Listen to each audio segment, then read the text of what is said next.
the UK has always been a country in which people have migrated to. It has a history of migration.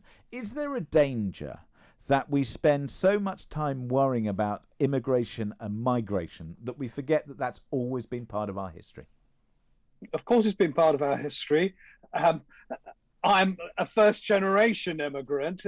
Calvin is second generation, and you perhaps originate a little earlier. My origins, so 3 generations ago, my origins were somewhere over in the gulags of Russia, somewhere, to Eastern Europe and indeed elsewhere. So we've got first, second and third generation then. So we got first, second and third generation. This is what happens. And people now, I've become so assimilated, people assume that I'm posh.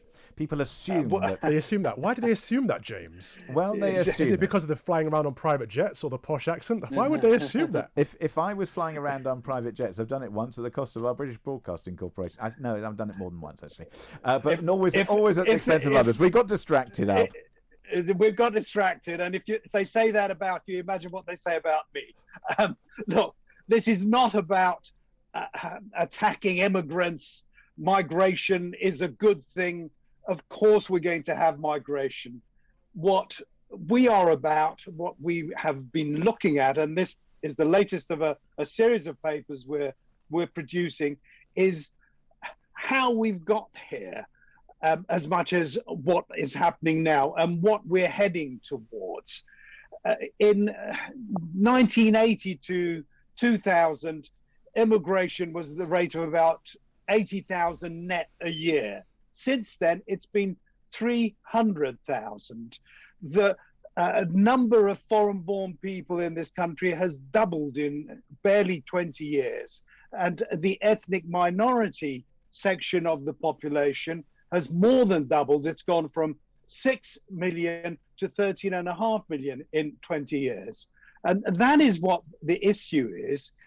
And we can see that when we look at hospitals, when you say that's what the issue is, does that mean that that's what we should note because our society needs to change to reflect it, or does that mean that we need to do something about it because you don't agree with it? I mean, what do you mean? Well, what I mean, I will tell you what I mean. My starting point is something that Louise Casey, Baroness Casey, highlighted in her report 5 years ago now, that as the diversity of the nation increased, people from minority groups become more dispersed around the country, and in some cases more concentrated. And as that happens, they become more segregated. The whole point is that if we want those who arrive in this country to become integrated and part of our society, as you and I and Calvin have, what we need to do is reduce immigration significantly if we're not going to head towards problems in the future. Absolutely. That's what the issue is. So it's about controlled immigration, isn't it? And we've had a Tory government Absolutely. for 11 years now, and they've used the EU as an excuse for most of that. We're no longer in the EU. We can control our own borders, and the floodgates are still open. We're seeing the ridiculous situation that's happening down at the Channel, and we're not putting into place measures to prevent that. But my issue and my question to you is, what's going to happen to British values and British culture as we leave these floodgates open and allow people to continue to move here, continue to have children here without integrating into our society and taking on board our values and our culture as the primary set of values and culture? Well, that's an exceptionally good question, Calvin, if I may say so, because that is exactly what the issue is.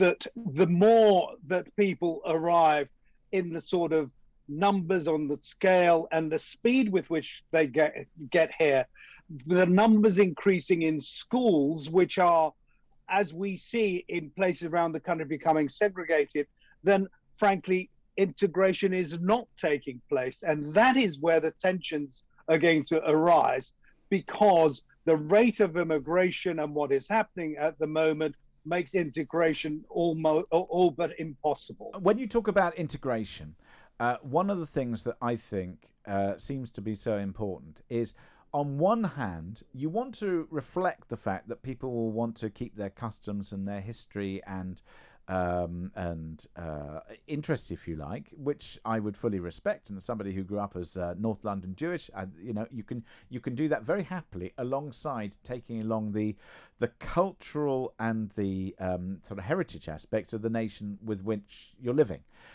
That seems to have been lost in translation somewhere. That I would have thought that if you're going to come and live in this country, you really need to learn to speak the language. You really need to understand the laws of the land. You need to, and I don't want to eradicate anybody's own language. I don't want to eradicate anybody's own, history and culture. And I think that they could sit suitably side by side.